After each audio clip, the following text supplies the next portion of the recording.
அந்த பெரிய பாண்டியால மாறணும். கருப்பசாமி,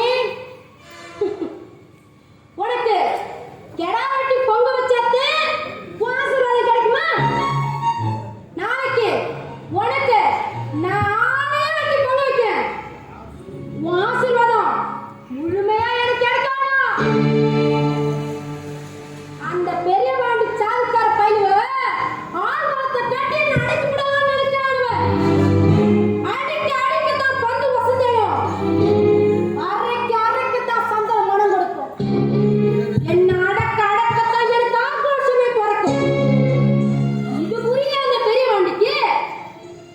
கருப்பசாமி, இல்ல கருப்பசாமி, நான் இந்த ஊர்ல வன்முறையை தூண்டுறான், அராஜகத்தை வளர்க்கறான், இப்படி அப்படின்னு இந்த பாபு பையன்ல அரசாங்கத்துக்கு பெட்டிஷன் போட்டிருக்கான். இல்ல கருப்பசாமி, நான் அராஜகத்தை கைவிட்டுட்டு அமைதியாகவும் நேர்மையாகவும் தூய்மையாகவும் நடந்துட்டா யாருக்கென்ன சிலையா வைக்க போறானுவ?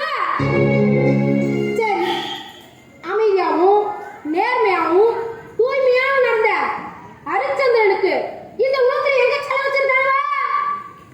வச்சிருக்காங்க சுடுகாட்டுல.